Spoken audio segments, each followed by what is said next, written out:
এটার পরে দুটা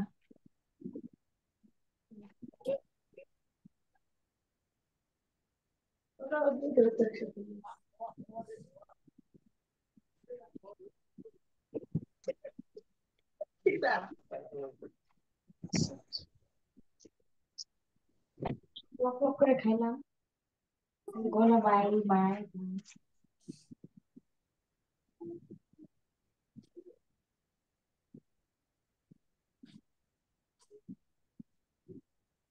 তোর শাশুড়ি আলাদা চাষের আলাদা টাকা দেয় আলাদা ওর মা কিছু করে আর শুধু চাষের কাছে থাকি দিলাম সুন্দরের মা তো বলতে লাগে তুমি বাংলা ভাষা এই তো তুমি আর মনে সুজনে মেট্রিক পাস করে ঢাকা তুলে আইসে কেমন সবুজে মেট্রিক পাস করে কেমন মনে মেট্রিক পাস করে মেট্রিকের ইন্টারভিউ শুনে মেট্রিক পাস করে নিজের ডাক্তার গ্যাসের দিন পরে শুনলাম যে আর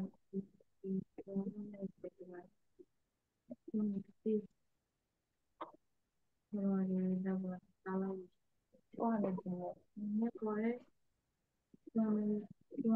মাছ রাখতে পারে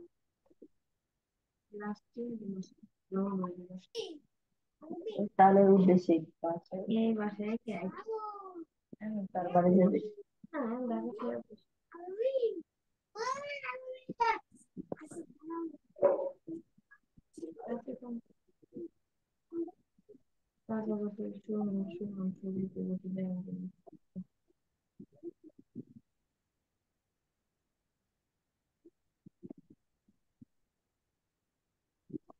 তাতে জীবন ব্যবসা চলছে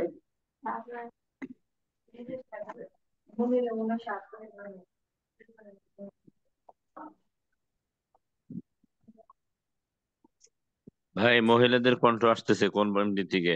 এটা মিউট করেন।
السلام عليكم ورحمة الله وبركاته.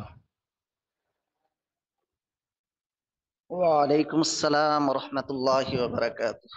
আপনারা ওয়ালাইকুম ভালো আছেন আসসালাম সবাই? রহমতুল্লাহ আলহামদুলিল্লাহ। উস্তাদ জি, আপনি কেমন আছেন? আলহামদুলিল্লাহ।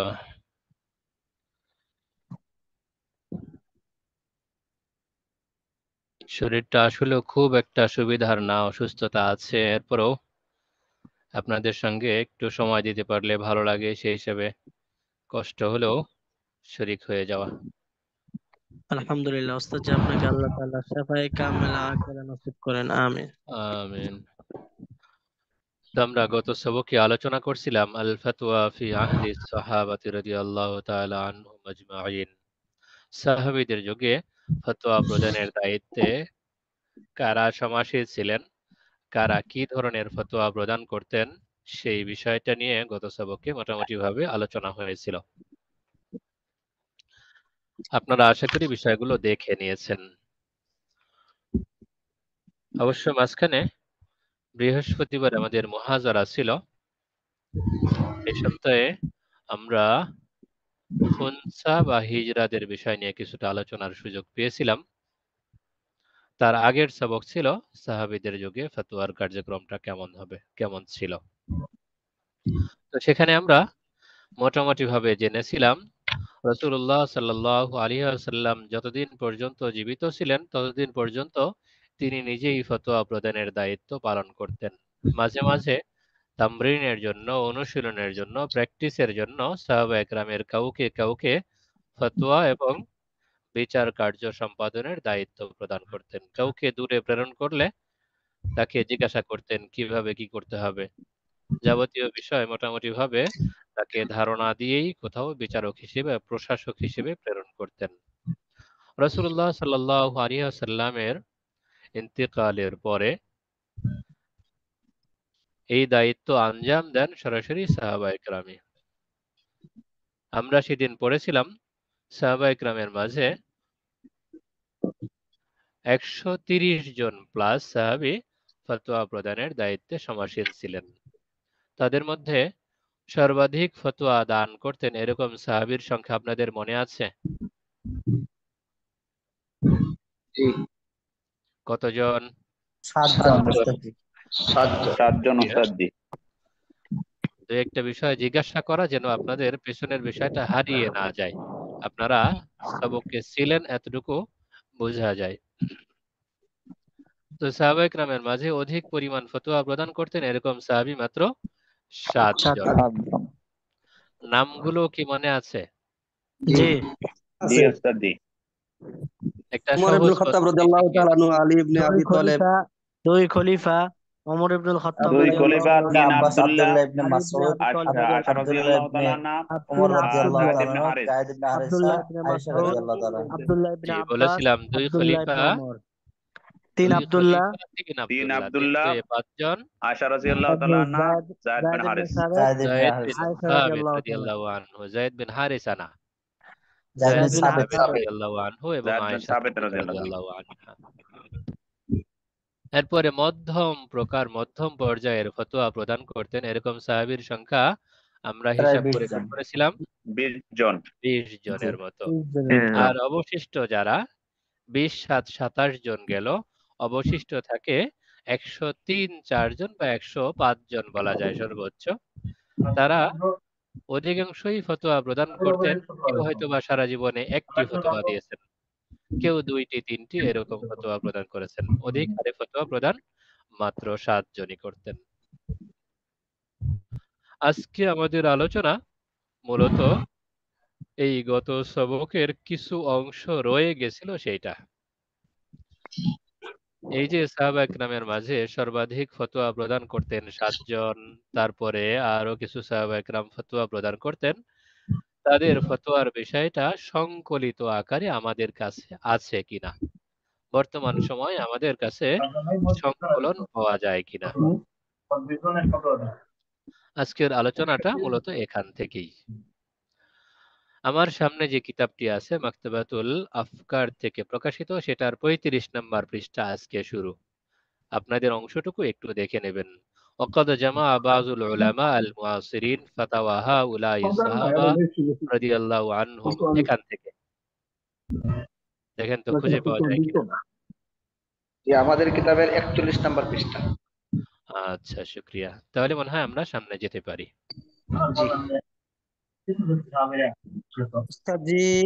উস্তাদজি এটাই তো কইতেছিল ভাই। উস্তাদজি আমি তো পৃষ্ঠা নম্বর খুঁজে পিডিএফ পাচ্ছি এর 45 নম্বর পৃষ্ঠা, পিডিএফ এর 45 নম্বর পৃষ্ঠা। 7 জনের বেশি ফতুয়া দিত, উস্তাদজি আমারটা হলো 20 আপনার জনের মধ্যম মাকতাবাতুল হারা, এরা মোটামুটি মাঝে মাঝে দিত ফতুয়া। আর আমার বাকি কিতাব যারা হলো ছিল মাকতাবাতুল হারা। এক দুইটা আচ্ছা, শুকরিয়া। তারা জীবনে হয়তো এক যারা দুইটা এখনো খুঁজে পাননি তাদের জন্য বলছি, ওয়াল বাকুন মিনাস সাহাবা রাদিয়াল্লাহু আনহুম মুকিল্লুনা ফিল ফাতাওয়া। জি এই উস্তাদজি খুঁজে শিরোনামটা পেয়েছি। একটু বড় হওয়ার কথা। জি ইনশাআল্লাহ এখান খুঁজে থেকে পেয়েছি। 2, 4, 6, 8, 9 লাইন পরে আজকে আমাদের সবক শুরু। এরা ব্যতীত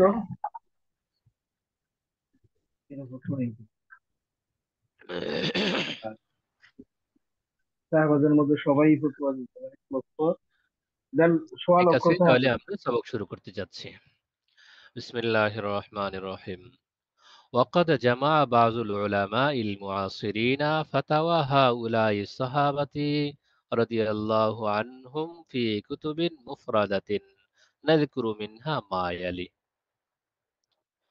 সমকালীন উলামা ইকরাম, উলামা ইল মুআসিরিন, যুগের এই কালের উলামা ইকরামদের মাঝে যারা ওই সমস্ত সাহাবাদের ফতোয়া সংকলন করেছেন, তাদের কিতাবে, তাদের ব্যক্তিগত একক কিতাবে যাদের ফতোয়া সংকলন করেছেন সেই সম্পর্কে আমরা নিম্নে কিছুটা আলোকপাত করছি। 1 নম্বর আসছে মাওসুআতু ফিকহি আবি বকরিন সিদ্দিক রাদিয়াল্লাহু তাআলা আনহু। কিতাবের নাম মাওসুআতু ফিকহি আবি বকর as-সিদ্দিক রাদিয়াল্লাহু আনহু। তালিফ আদ-দক্তর মুহাম্মদ রাওয়াস কিলআহজি, দারুন নাফাইস। এই কিতাবটি হযরত আবু বকর সিদ্দিক রাদিয়াল্লাহু তাআলা আনহুর ফিকহ সম্পর্কে রচিত হয়েছে।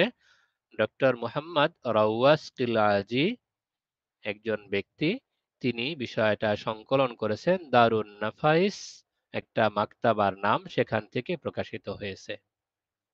নম্বর 2 মাওসুআতু ফিকহি উমর ইবনুল খাত্তাব রাদিয়াল্লাহু তাআলা আনহু।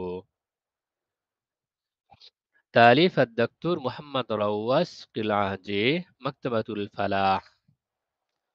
মাকতাবাতুল ফালাহ একটি মাকতাবা, সেখান থেকে প্রকাশিত হয়েছে একই সংকলকের সংকলন মাওসুআতু ফিকহি উমর ইবনুল খাত্তাব রাদিয়াল্লাহু তাআলা আনহু। নম্বর 3 ফিকহু উমর ইবনুল খাত্তাব রাদিয়াল্লাহু তাআলা আনহু মুওয়াজিনান বি ফিকহি আশহুরিল মুজতাহিদিন। কিতাবের নাম পুরোটাই ফিকহু উমর ইবনুল খাত্তাব রাদিয়াল্লাহু আনহু মুওয়াজিনান বি ফিকহি আশহুরিল মুজতাহিদিন। তালিফ সংকলক আদ-দক্তর রুয়াইঈ বিন রাজিহ আর-রাহিলি, জামিআতু উম্মুল কুরা, উম্মুল কুরা বিশ্ববিদ্যালয় থেকে এই কিতাবটি প্রকাশিত হয়েছে। নম্বর 4 ফিকহু উমর রাদিয়াল্লাহু তাআলা আনহু। তালিফ আল-আল্লামা আশ-শাহ ওয়ালিউল্লাহ রাহিমাহুল্লাহু তাআলা। তরজমা বিল উর্দিয়া আবু ইয়াহইয়া ইমাম খান নওশহরি, ইদারাতু সিকাফাতে ইসলামিয়া লাহোর। 4 নম্বর কিতাব ফিকহ উমর রাদিয়াল্লাহু তাআলা আনহু, এটার সংকলক আল্লামা শাহ ওয়ালিউল্লাহ মুহাদ্দিস দেহলভী রহমতুল্লাহি আলাইহি, উর্দুতে অনুবাদ করেছেন আবু ইয়াহইয়া ইমাম খান নওশহরি রহমতুল্লাহি আলাইহি। এটা ইদারায়ে সিকাফাতে ইসলামি লাহোর, পাকিস্তান থেকে প্রকাশিত হয়েছে। নম্বর 5 মাওসুআতু ফিকহি উসমান ইবনে আফফান রাদিয়াল্লাহু তাআলা আনহু। তালিফ আদ-দক্তর মুহাম্মদ রাওয়াস কিলআহজি, জামিয়া উম্মুল কুরা।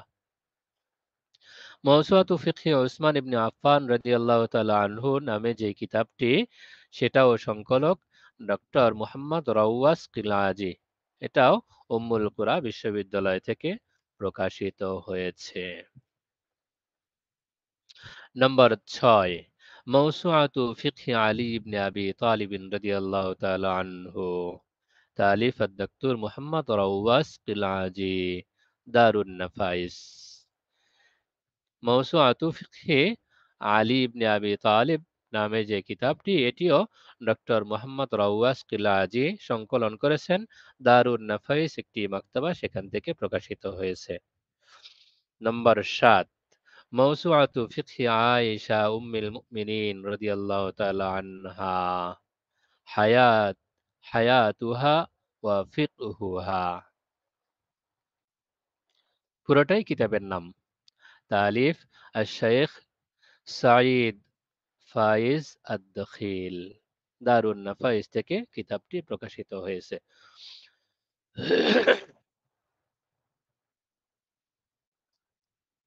নম্বর 8, মৌসুআতু ফিকহি আব্দুল্লাহ ইবনে মাসউদ রাদিয়াল্লাহু তাআলা আনহু, তালিফ আদ-দক্তর মোহাম্মদ রওয়াস কিলাজি, জামিয়া উম্মুল কুরা।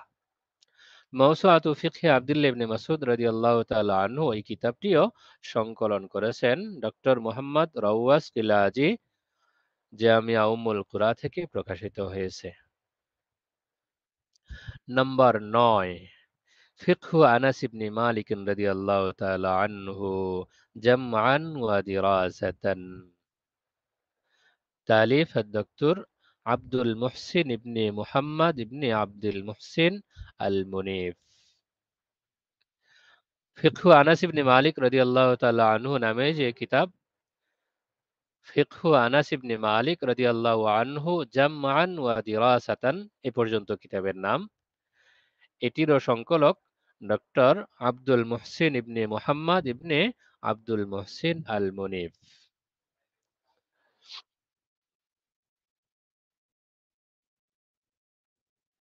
এরপরে আসছে নম্বর 10, মৌসুআতু ফিকহি আব্দুল্লাহ ইবনে উমর রাদিয়াল্লাহু তাআলা আনহুমা, আসরিহি ওয়া হায়াতিহি, এ পর্যন্ত কিতাবের নাম। তালিফ আদ-দক্তর মোহাম্মদ রওয়াস কিলাজি, দারুন নাফাইস থেকে প্রকাশিত ডক্টর মোহাম্মদ রওয়াস কিলাজি সংকলিত কিতাব। এরপরে আসছে 11 নম্বর, ইনফিরাদাত ইবনে আব্বাস রাদিয়াল্লাহু তাআলা আনহুমা আন জুমহুরি সাহাবাতি ফিল আহকামিল ফিকহিয়া, দিরাসাতান মুকারানাতান, এই পর্যন্ত কিতাবের নাম। তালিফ মোহাম্মদ সামিঈ সৈয়দ আব্দুর রহমান আর রুস্তাকি, মাকতাবাতুল ফুরকান থেকে প্রকাশিত, সংকলক মোহাম্মদ সামিঈ সৈয়দ আব্দুর রহমান আর রুস্তাকি। নম্বর 12, মুজামু ফিকহি সালাফি ইতরাতান ওয়া সাহাবাতান ওয়া তাবিঈনা, তালিফ আশ-শাইখ মুহাম্মদ আল মুনসির আল কাত্তানি, জামিয়া উম্মুল কুরা থেকে। আবার মাতাবিউস সাফা বিমক্কাতিল মুকাররমা, মক্কা মুকাররমাতে অবস্থিত মাতাবিউস সাফা, সেখান থেকেও কিতাবটি প্রকাশিত হয়েছে। তাহলে আমরা এখানে 11-12টি কিতাবের একটা তালিকা পেলাম, যাতে সাহাবায়ে কেরামের ফতোয়াগুলো, যারা অধিক হারে ফতোয়া প্রদান করতেন, যারা তুলনামূলক মধ্যম সারির ছিলেন, তাদের, এই সব মিলিয়ে মোটামুটি 11-12টি কিতাবের একটা তালিকা পেলাম, যা আমরা এখন চাইলে খুঁজে বের করতে পারবো, নিজেদের সংগ্রহে রাখতে পারবো।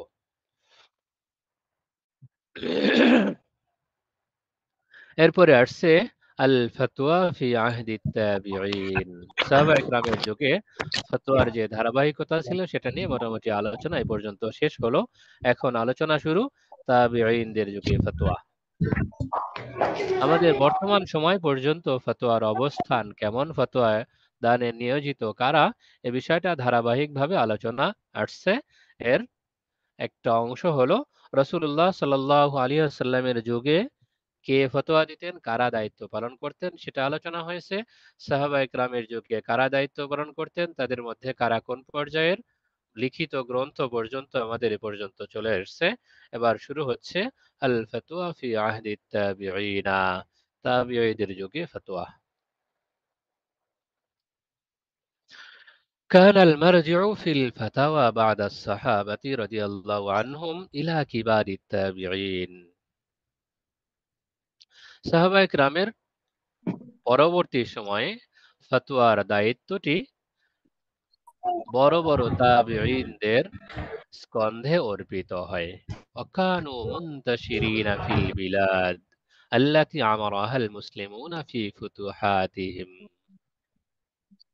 আর এই যে তাবিঈন তো আমরা জানি যারা ঈমান অবস্থায় সাহাবীদেরকে দেখেছেন তাদের থেকে ইলম কালাম শিক্ষা করেছেন তারাই হলেন তাবিঈ এই তাবিঈরা এক জায়গায় ছিলেন না ওয়াকানু মুনতাশিরিনা ফিল বিলাদ তারা বিভিন্ন দেশে বিক্ষিপ্ত ছিলেন আল্লাতী আমারাহাল মুসলিমুনা ফি ফুতুহাতিহিম যেই দেশগুলো মুসলমানরা তাদের বিজয়ের সময় বিজয় করেছিলেন মুসলমানদের হাতে বিজিত বিভিন্ন দেশে তারা বিক্ষিপ্ত ছিলেন وقد عد العلامة ابن القيم رحمه الله تعالى في أوائل إعلام الموقعين عددا عديدا منهم আল্লামা ইবনুল কাইয়িম জাওজিয়া রহমাতুল্লাহ আলাইহি তার ইলামুল মুওয়াক্কিঈন কিতাবের শুরুর দিকে তাদের একটা বড় সংখ্যার কথা উল্লেখ করেছেন كما أن كثيرا من الحفاظ ألفوا في طبقاتهم أجزاء ومجلدات যেমন হাফেজে হাদিসরা তাদের কিতাবগুলোতে তাদের বিশাল বিশাল খণ্ডের দীর্ঘ কিতাবগুলোতে সাহাবা ইকরামের মধ্য থেকে তাবিঈনদের মধ্য থেকে যারা উল্লেখযোগ্য তাদের যেমন জীবনী উল্লেখ করেছেন তেমন আল্লামা ইবনুল কাইয়িম রাহিমাহুল্লাহ তাআলা তাবিঈনদের মধ্য থেকেও যারা ফতোয়ার দায়িত্বে সমাসীন ছিলেন বিভিন্ন দেশে বিক্ষিপ্তভাবে ছড়িয়ে ছিটিয়ে ছিলেন তাদের বিষয়টা আলোচনা করেছেন وقد انقسم فقهاء التابعين على قسمين আর তিনি তাবিঈন ফুকাহায়ে কেরামকে দুই শ্রেণীতে বিভক্ত করেছেন তাহলে সহজে আমরা বলতে পারি তাবিঈনদের মাঝে যারা ফতোয়া প্রদান করতেন তারা দুই শ্রেণীতে বিভক্ত বড় বড় তাবিঈন যারা ফতোয়া প্রদান করতেন তারা দুই শ্রেণীতে বিভক্ত ছিলেন আল কিসমুল আউয়ালু মান কানা মু'যামু ইশতিগালিহি রিওয়ায়াতুল হাদিস প্রথম শ্রেণীতে আছেন তাবিঈনদের মধ্যে ওই বড় বড় তাবিঈরা যারা তাদের মূল ব্যস্ততা মূল শগল মূল কাজ হাদিস বর্ণনার ক্ষেত্রে নিয়োজিত করেছিলেন তাদের মূল কাজ ফতোয়া প্রদান নয় তাদের মূল কাজ হাদিস বর্ণনা রিওয়ায়াতে হাদিস ওয়ালা ইয়াতাকাল্লামু ফিল ফিকহি ইল্লা বিমা কানা সরিহান ফিল কিতাবি ওয়াস সুন্নাতি আর কিতাবুল্লাহ ও সুন্নাতে রসুলে যেটা সুস্পষ্টভাবে বর্ণিত হয়েছে সেগুলো ব্যতীত তারা এই ফিকহের ব্যাপারে ফতোয়ার ব্যাপারে কোনো কথা বলতেন না ওয়ালাম ইয়াকুন ইয়াসরিফু হাম্মাহু ইলা ইস্তিমবাতিল মাসাইলিল জুজইয়্যা আল্লাতী লাম তাকা বা'দু আর তারা তাদের প্রচেষ্টাকে আত্মনিয়োগ করতেন না ইলা ইস্তিমবাতিল মাসাইলিল জুজইয়্যা শাখাগত মাসাইল ইস্তিমবাতের ক্ষেত্রে আল্লাতী লাম তাকা বা'দু যা পরবর্তী সময়ে অস্তিত্বে আসবে এখনো অস্তিত্বে আসেনি সামনে অস্তিত্বে আসতে পারে এইরকম মাসালায় তারা নিজেদের প্রচেষ্টা ব্যয় করতেন না নিজেদেরকে আত্মনিয়োগ করতেন না وكان ذلك من أجل أن معظمهم كانوا يكرهون الخوض في الرأي والقياس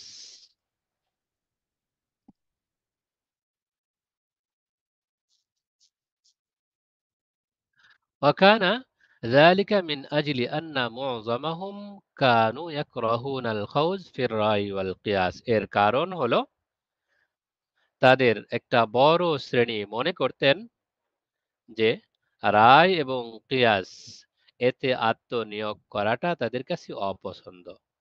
وكان ذلك এর কারণ হলো من أجل أن معظمهم كانوا يكرهون তাদের একটা বড় সংখ্যা তারা মনে করতেন অপছন্দ করতেন কানু ইয়াকরাহুনা তারা অপছন্দ করতেন আল খাউজা ফির রায় ওয়াল কিয়াস রায় এবং কিয়াসের মাঝে ঢুকে পড়াটা আত্মনিয়োগ করাটা তারা অপছন্দ করতেন ওয়ায়ুহাবুনাল ফুতিয়া ওয়াল ইস্তিমবাতা আর তারা ফতোয়া এবং ইস্তিমবাতকে ভয় পেতেন ইল্লা লি জরুরাতিন লা ইয়াজিদুনা মিনহা বুদ্দা তবে একান্ত জরুরত যখন হতো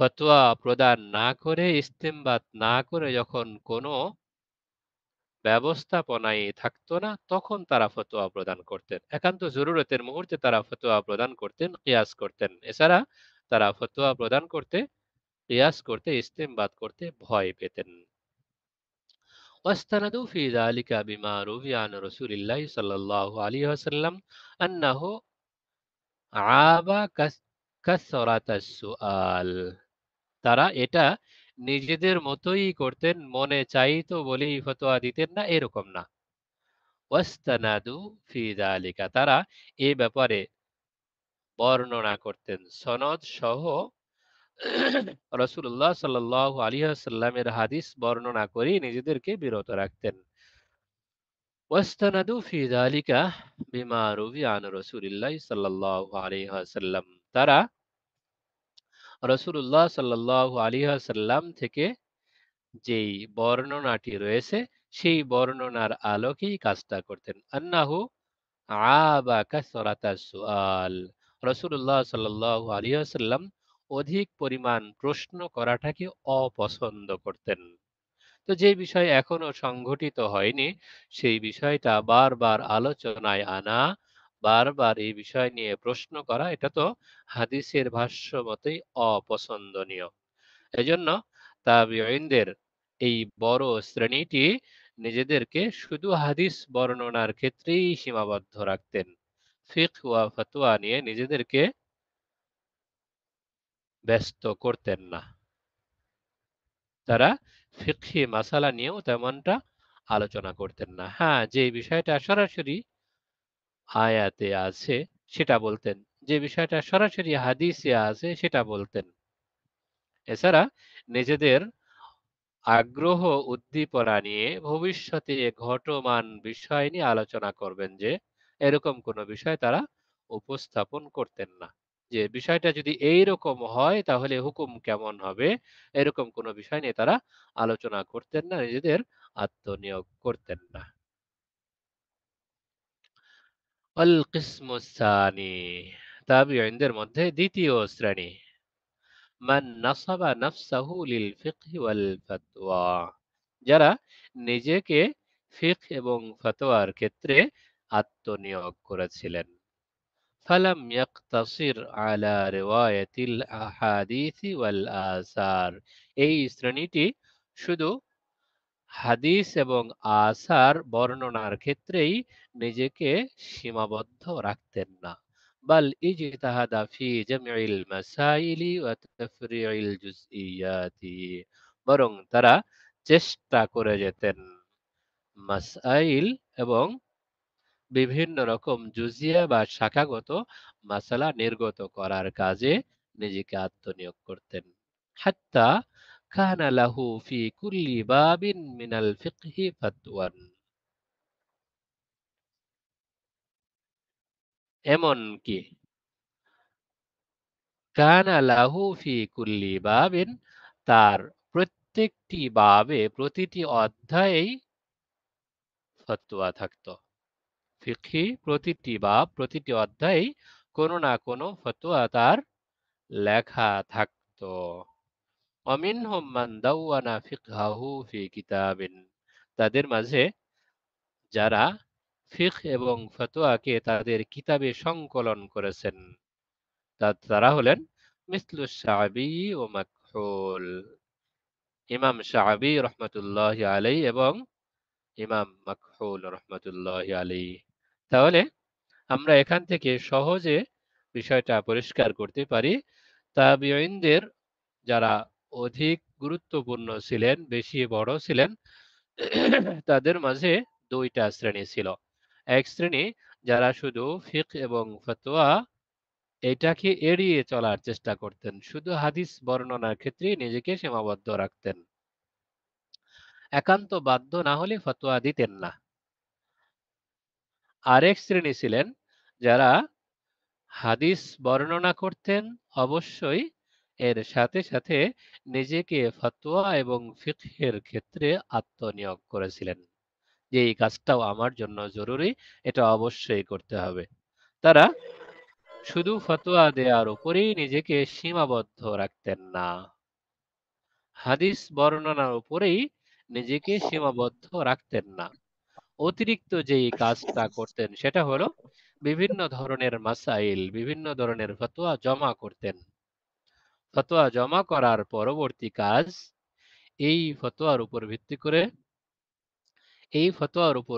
করে সামনে আরো কি ধরনের ফতোয়া আসতে পারে, আরো কি ধরনের ফতোয়া মানুষের প্রয়োজন হতে পারে, সেই বিষয়টাও তারা নিজেদের থেকে কল্পনা করে সংকলন করে যেতেন। আমরা ইদানিং যে সমস্ত কিতাবগুলো পড়ি এগুলো অবশ্যই তাবিঈনদের পরবর্তী যুগের, কিন্তু কিতাব মোতালা করতে গিয়ে এমন জুজিয়া, এমন শাখাগত মাসাইলও আমাদের সামনে আসে যেটা বুঝতে আমাদের উস্তাদদের কষ্ট হতো, যে এই মাসালাটা আসলেও কি। কিন্তু উস্তাদের সময় পার হওয়ার পরে যখন আমাদের যুগ চলে এসেছে, তখন আমরা দেখতে পাচ্ছি এই মাসালাটা আসলেও এই ক্ষেত্রে প্রযোজ্য। যেমন বর্তমান মিডিয়ার যুগ, বিজ্ঞানের অতি উৎকর্ষের যুগ, এই সময় যে ধরনের ফতোয়া আমাদের সামনে আসছে, যে ধরনের নতুন নতুন সমস্যার সামনে আসছে, আরো বিগত কেউ 1000 বছর, কেউ 1200 বছর আগে তাদের কিতাবে সেই বিষয়গুলো সম্ভাব্য রূপ কি রকম হতে পারে, সমস্যা কি আসতে পারে, এর সমাধান কি হবে, এর প্রতিটি বিষয়ে তারা যথাযথভাবে উসুল ভিত্তিক মাসালা নির্গত করে দেখিয়ে গেছেন। তো তাবিঈনদের মধ্যে উল্লেখযোগ্য এরকম দুজন ছিলেন, আল্লামা শাআবী রহমতুল্লাহ আলাইহি ও আল্লামা মাকহুল রহমতুল্লাহ আলাইহি। আজকে আমরা কিতাবের সবক আর সামনে যাব না, সামনে আমাদের বিষয় আল ফুকাহা আল্লাযীনা মানাউ মিনাল ইফতাই ফীমা লাম ইয়াকা। এই যে তাবিঈনদের মধ্যে দুইটা শ্রেণী হলো, এক শ্রেণী ভবিষ্যতে ঘটমান বিষয় নিয়ে চিন্তা ভাবনা করতেন না, আরেক শ্রেণী চিন্তা ভাবনা করতেন মাসআলা, শাখাগত মাসাইল যেগুলো সম্ভাব্য সেগুলো নির্গত করে যেতেন। এইখান থেকে মূলত ইখতিলাফ শুরু, ইনশাআল্লাহ আমরা আগামীকাল এটা আলোচনা করব। তো আজকের যে সামান্য একটু আলোচনা হলো, এর মধ্যে যদি কারো বিশেষ কোনো বিষয় জানার মতো থাকে তাহলে কথা বলতে পারেন। আসসালামু আলাইকুম রহমতুল্লাহ। ওয়ালাইকুম আসসালাম ওয়া রাহমাতুল্লাহি ওয়া বারাকাতুহু। উস্তাদ জি, আমার মোটামুটি এই যে কিসমুল আউয়াল আর কিসমুল সানি জি দুইটার মধ্যে আপনার দুইটা শব্দ নিয়ে একটু প্যাচ লাগছে। যেমন ওই যে জি জি আপনার কিসমুল আউয়ালের মধ্যে ইয়াকরাহুন আল ফাওজ ফির জি রাই ওয়াল কিয়াস, এখানে জি ফাওজ ফাওজ শব্দের অর্থ কি জানি তুলছিলেন খৌজ আত্মনিয়োগ। অর্থ খৌজ অর্থ ডুবে থাকা, আত্মনিয়োগ করা। আচ্ছা জি।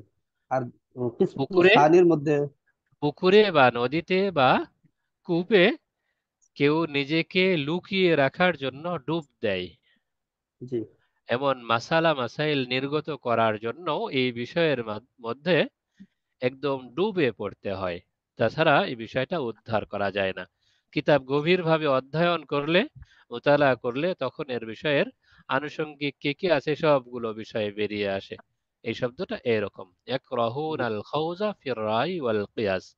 তারা মাঝে মাঝে কিয়াস করতেন কিন্তু কিয়াসের মধ্যে ডুবে যেতেন না। আত্মনিয়োগ করা, জি। আরেকটা শব্দ বুঝতে পারছি।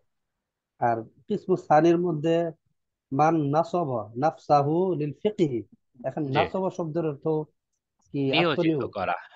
জি মান নাসাবা নাফসাহু লিল ফিকহি ওয়াল ফাতওয়া, নিজেকে নিয়োজিত করা, এটাও ওই একই রকম অর্থ বহন করে। নিয়োজিত করা, আত্মনিয়োগ করা। আমার কাজ, বুঝতে আমার পারছি। পেশাটাই বানিয়ে নিলাম, আমি ফিকহ এবং ফতোয়ার কাজ করে যাব। অন্য কোনো কাজ আমার মূল মাকসাদ না, আমার নেশা না, আমার পেশা না। জি, জাযাকাল্লাহ শুকরিয়া। বারাকাল্লাহ। উস্তাদ জি, ওই প্রথম যে ইয়ে আছে আল ফাতওয়া ফি আহদি তাবিঈন, জি, এটার মধ্যে তৃতীয় লাইনের মধ্যে যে এবারটা আছে, وقد عد العلامة ابن القيم في أوائل إعلام الموقعين عددا জি, عديدا منهم, জি। এতটুকুর অর্থটা একটু স্পষ্ট করলে বলা। আদ্দা ইয়াউদ্দু, গণনা করা। ওয়াকাদ গণনা করা। আদ্দাল আল্লামা ইবনুল কাইয়িম রাহিমাহুল্লাহ, আল্লামা ইবনুল কাইয়িম রাহিমাহুল্লাহ তাআলা গণনা করেছেন। এখানে উল্লেখ করার অর্থ আসতে পারে, সংখ্যা নির্ধারণ করেছেন। ফি আওয়াইলি ইলামিল মুওয়াক্কিঈন, ইলামুল মুওয়াক্কিঈন একটি কিতাব আল্লামা ইবনুল কাইয়িম রাহিমাহুল্লাহ তাআলার, সেটার ভূমিকায় আদাদান আদিদান, একটা বড় সংখ্যা, তাবিঈনদের একটা বিশাল সংখ্যার কথা তিনি সেখানে উল্লেখ করেছেন, গণনায় এনেছেন। মিনহুম, তাদের মাঝে, কামা আন্না কাসীরাম মিনাল হুফাজ। জি, জি, জাযাকাল্লাহ। বুঝছি। এই জি বারাকাল্লাহ। আলহামদুলিল্লাহ মাউসুআতুল ফিকহি, ওস্তাদ এই জি। মাউসুআতুন অর্থটা কি? জি, যে আমরা যে কিতাবগুলোর নাম জানলাম প্রায় জি, অনেকগুলো, 12টার জি, মতো, জি। ম্যাক্সিমামের শুরুতে মাউসুআতুন শব্দটা ব্যবহার করা হয়েছে, মাউসুআতুল ফিকহি। মাউসুয়া হলো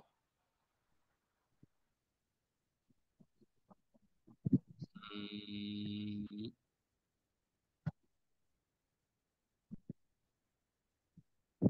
বিশ্বকোষ। ও আচ্ছা। মাউসুআতু ফিকহি আলী ইবনে আবি তালিব, আলী ইবনে তালিবের ফিকহ সম্পর্কিত বিশ্বকোষ। বিশ্বকোষ। আচ্ছা জি, কিতাবের বাইরে একটা প্রশ্ন ছিল। জি, মানে বিগত ঘো- বিগত ঘোষণা অনুযায়ী 15 এবং 16 তারিখে পরীক্ষা হওয়ার কথা ছিল। আমাদের কিছু ভাই বন্যার কারণে পরীক্ষা দিতে পারেনি, এরপর বিভিন্ন কারণে হয়ে ওঠেনি। তো সেই পরীক্ষা কি আগামীকাল এবং পরশু হবে কিনা, হলে কি ক্লাস চলবে নাকি পরীক্ষা চলবে, এই বিষয়টা একটু যদি জানা থাকে। মাদ্রাসার বিষয়টা মোহতামিম সাহেব বলেছেন, সরাসরি তার সঙ্গে কথা বললে ভালো হবে। আমাকে ক্লাস করানোর কথা বলা হয়েছে।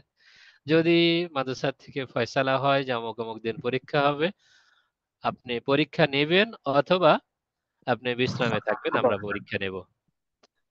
এটা মাদ্রাসার বিষয়টা সরাসরি তাদের সঙ্গে জি, আলোচনা করলে ভালো হতো। শুক্রিয়া শুক্রিয়া শুক্রিয়া আপনাদেরকে। আচ্ছা, জি, জাযাকাল্লাহ। জি। বারাকাল্লাহ। ঠিক আছে, ইনশাল্লাহ আরেকটা বিষয় আপনাদের একটু দৃষ্টি ইনশাল্লাহ আকর্ষণ ইনশাল্লাহ। করব। আমি ব্যক্তিগতভাবে ক্লাসের শেষে আপনাদেরকে অন্তত 5-7 মিনিট বা 10 মিনিট, কখনো 15 মিনিট অতিরিক্ত একটা সময় দিই, আপনাদের বিভিন্ন জিজ্ঞাসা থাকে আপনাদের সঙ্গে একটু খোলামেলা হওয়ার জন্য, মত বিনিময় করার জন্য।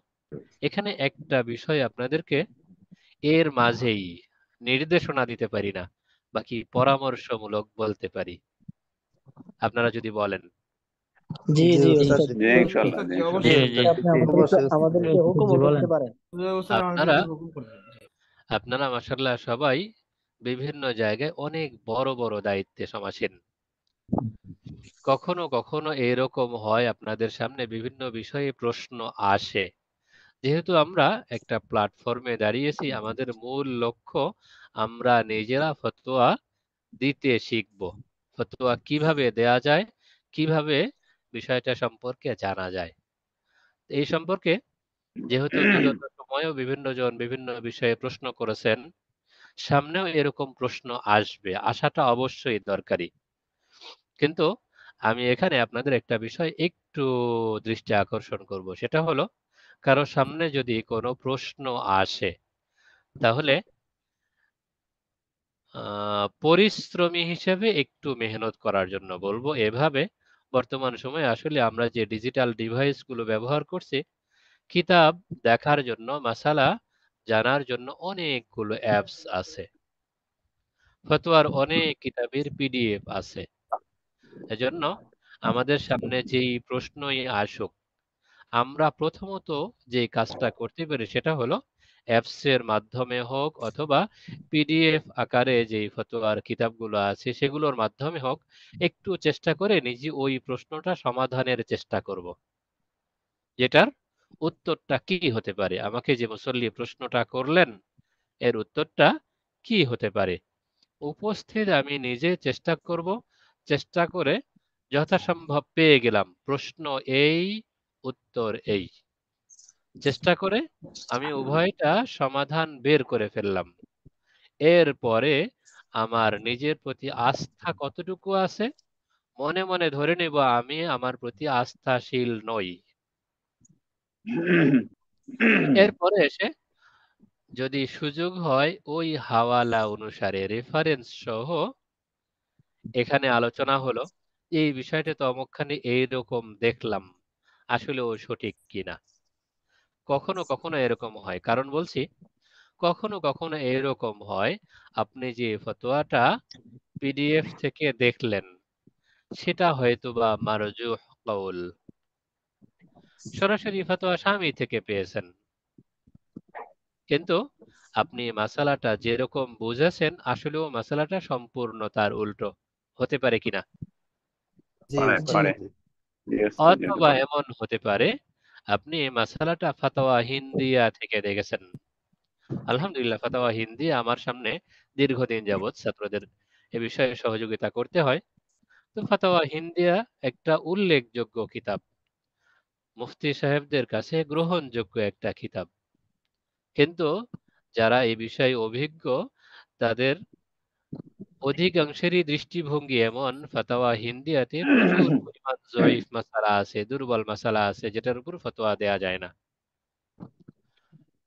এরকম আরবি হোক, উর্দু হোক অথবা বাংলা হোক, এমন অনেক মাসালা আপনাদের সামনে পড়বে যা দেখতে পাচ্ছেন স্পষ্ট জায়েজ বলা হয়েছে। পরবর্তী সময়ে হয়তোবা ওই মাকতাবাই পরবর্তী এডিশন ছেপেছে, সেখানে ওই মাসালাটাকে নাজায়েজ বলা হয়েছে। তো যদি আপনারা আমরা ওইভাবে মেহনত করি যে অ্যাপসের মাধ্যমে হলেও মাসালাটা আমি দেখলাম, দেখার পরে বিষয়টা সম্পর্কে জানলাম, পরে সাথীদের সঙ্গে অথবা উস্তাদদের সঙ্গে অথবা নির্ভরযোগ্য মুফতি সাহেবদের সঙ্গে মাসালাটা নিয়ে পরস্পর মুজাকারা করলাম, আলোচনা পর্যালোচনা করলাম, এরপরে বিষয়টার সমাধান দিলাম। এটা মনে হয় সবচেয়ে নিরাপদ হয়। জি আমি ওস্তাদ, বলছি জি জি জি, প্রশ্নোত্তর বড় পর্বটা পয়েন্ট। ইনশাল্লাহ চালু থাকবে, প্রশ্নোত্তর পর্বটা বন্ধ হবে না, চালু থাকবে, কিন্তু এইটা যেন আমাদের মেহনতের কারণ হয়। কিছু মানুষ এরকম থাকে, আর একটা প্রশ্ন করেছে, আমি নিজে আর খোঁজাখুঁজি করে কি হবে, একজনকে জিজ্ঞাসা করি, জিজ্ঞাসা করলে তো একটা সমাধান পাওয়াই যাবে। তো ওই সমাধানের দিকে অপেক্ষায় না থেকে আমি নিজের থেকে একটু সচেষ্ট হব যে আমি নিজের থেকে যেন খুঁজে পাই। দুই চারটা মাসালা খুঁজতে খুঁজতে খুঁজতে খুঁজতে এর মধ্যে একটা মজা চলে আসবে, আনন্দ আসবে, আমি তো খুঁজলেই পেয়ে যাই। হ্যাঁ, এই পাওয়ার মধ্যে আমার কিছু সমস্যা থাকতে পারে, যেহেতু আমরা ফতোয়ার ক্ষেত্রে সময় দেয়া শুরু করেছি। অতএব একটু চেষ্টা করব যথাসম্ভব রেফারেন্স সহ আলোচনায় সামনে এলে তখন আমার মাসালা সঠিক না ভুল সেটা পরিষ্কার হবে। ঠিক আছে ইনশাল্লাহ। জি ওস্তাদ, জি ইনশাল্লাহ ওস্তাদ জি, ইনশাল্লাহ ওস্তাদ। ওস্তাদ জি, কয়েকটা ফতুয়ার কিতাব দেখলে মনে হয় যে কোনো মাসালা বিষয়ে এটা সঠিক সিদ্ধান্ত পাওয়া যেতে পারে, কারণ একটাতে ব্যতিক্রম আর একটা ভুল হইতো, কিন্তু তিন চারটা দেখলে কিন্তু এটা ভুল হয় না। দ্বিতীয় হলো হ্যাঁ, ওস্তাদ জি, আর যে এই জন্যই বলছিলাম এক কিতাব দেখবো না তো, যখন দেখা শুরু করব তখন অবশ্যই কয়েকটা কিতাব দেখব। অ্যাপসের মাধ্যমে গেলে তো কখনো সরাসরি প্রশ্নটা লিখিয়ে দিলেই বিভিন্ন কিতাব থেকে দেখায় যে এটার সমাধান এই, এটার সমাধান এই, অমুক কিতাবে এভাবে আছে, অমুক কিতাবে এভাবে আছে। আর যদি সরাসরি পিডিএফ পড়ি তাহলে সেখানেও বিষয়টা এভাবে পাওয়া সম্ভব। সূচিটা প্রথমে একটু দেখে নিলাম, সম্ভাব্য নিজেকে একটু কল্পনা করব এই মাসালাটা কোন বাবে কোন অধ্যায়ে পাওয়া যেতে পারে, অধ্যায়টা মোটামুটি ভাবে নির্বাচন করে সেখান থেকে আমরা একটু মোতালা করে দেখব। তো একাধিক কিতাব দেখলে নিজের প্রতি একটা আস্থা তৈরি হবে। পরবর্তী জি সময়ে আমাকে আপনাকে যেই প্রশ্নই করা হোক আমার জন্য আপনার জন্য এটা উত্তর দেয়া সহজ হবে। তাছাড়া এমন হতে পারে, আল্লাহ না করুন, যে আমরা অনলাইন একটা কোর্সে ভর্তি হয়েছি, সেখানে ভর্তি হয়ে নিজেকে যোগ্য করে তোলার জন্য কিছুদিন হয়তো বা ক্লাস করলাম, সাংসারিক তারপরে প্রাতিষ্ঠানিক বিভিন্ন ব্যস্ততার কারণে কখনো এমনও হয়ে যাবে আমি ক্লাসে অ্যাটেন্ড করতে পারলাম না, কিন্তু বছর শেষে তো প্রতিষ্ঠান আমার সঙ্গে যে ধরনের কথাবার্তা বলেছিল বছর শেষে আমাকে হয়তো বা সার্টিফিকেট দিয়ে দেবে।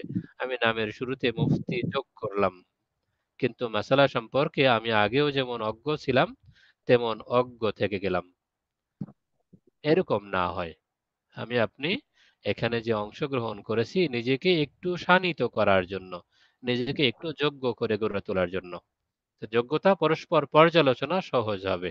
আগে নিজে মোতালা করব, প্রচুর পরিমাণ অধ্যয়ন, মোতালার পরে সাথীদের সঙ্গে কখনো ওস্তাদের সঙ্গে একটু মুজাকারা করব। মুজাকারা শেষ উস্তাদ, হলে এই ফতোয়া কি 1 থেকে 6 খণ্ড? ফাতাওয়া হিন্দিয়া বিভিন্ন মাকতাবা থেকে বিভিন্ন রকম ছাপা আছে, যেটা কদিম নুসখা সেটা 6 খণ্ড, আর ও জাদিদ আচ্ছা আচ্ছা জি। নুসখার মধ্যে দারুল কুতুব আল ইলমিয়া থেকে ফাতাওয়া হিন্দিয়া, ফাতাওয়া কাজী খান বাজ্জাজিয়া প্রত্যেকটা আলাদা আলাদা করে 12 খণ্ডে ছাপা হয়েছে। আহ, আচ্ছা আচ্ছা আচ্ছা। কদিম নুসখাটা একেবারেই ছোট ছোট লেখা, দেখে বোঝা কঠিন হয়, একটু বয়স জি বেড়ে গেলে চশমা লাগে। তো আলহামদুলিল্লাহ, আমার পরবর্তীতে কাছে উস্তাদ জি প্রায় 35টার মতো ফতোয়া কিতাবের পিডিএফ আছে আলহামদুলিল্লাহ। আচ্ছা, শুক্রিয়া, বারাকাল্লাহ। পাশাপাশি মূল কিতাবগুলো সংগ্রহ করতে পারলে আর একটু ভালো হয়। উলামায়ে কেরামের শান কিতাব, জি জি জি ক্ষেত্র উস্তাদ জি, বিশেষে অনেক অনেকের উপর আছে বর্ণনা মতে পিডিএফ থেকে, উলামায়ে কিতাব কেরামের অনেক শুধু ভালো। শান নয়, উলামায়ে কেরামের অস্ত্র হলো কিতাব। জি যখন জি। আপনার সামনে অনেকগুলো কিতাব থাকবে, র্যাকে সাজানো থাকবে, বাইরে থেকে যে কেউ আসবে যে হুজুর আর কাছে বা মোবাইলে কাছে জিজ্ঞাসা পড়াটা করি উস্তাদ জি অনেকগুলো অনেক কষ্ট কিতাব হয়। আছে, আস্থা আসে। জি জি জি ওস্তাদ জি, আর একটা বিষয়, এই যে আমরা ফতুয়ার কিতাবগুলো দেখে ফতুয়া মনে করেন যে আমার একটা এখন মাইন্ড, এটা আমি সেটা পড়তেছি যে ইনশাল্লাহ আমি প্রশ্নোত্তর পর্ব আমি নেটে নিব। প্রশ্নোত্তর নেটে নেওয়ার পরে যে ফতুয়ার ক্ষেত্রে আমি ফতুয়াটা পেশ করব, ওটার পক্ষে দলিল দিতে গেলে এখন দলিলটা দেখ আমি মাত্র 2টা বা 3টা দলিল জানি, ঠিক আছে, কিন্তু এটা বিপক্ষে কোনো দলিল থাকতে পারে। জি ওই জি ক্ষেত্রে কি আমি বলতে পারি যে আমি যে দলিলটা আপনার পেশ করতেছি এটা যে জি পুরোপুরি এটা সাপোর্টে আছে, তাই আমি বলতে, কিন্তু আমি এটা সমর্থনে এই দলিলটা হতে পারে এটা বলতে পারি, কিন্তু হুবু এটা এরকম না, এরকম বলা যাবে কিনা? যদি ব্যাপক মোতালা থাকে, গবেষণা থাকে, তখন বলা যেতে পারে এর বিপক্ষে এরকম এরকম দলিল থাকলেও এর সমাধান আসলেও এই, তখন বলা যেতে পারে। এছাড়া জি ঠিক। এভাবে বলা কঠিন। জি জি, এই জন্য থ্যাংক ইউ ওস্তাদ জি। আচ্ছা, শুক্রিয়া। তাহলে আজকের মতো শেষ করা যায় ইনশাআল্লাহ। ইনশাআল্লাহ। কাছে সবাই ভালো থাকবেন, দোয়া চাই। আসসালামু আলাইকুম ওয়া রাহমাতুল্লাহ। আসসালামু আলাইকুম ওয়া রাহমাতুল্লাহি ওয়া বারাকাতুহু। Thank you.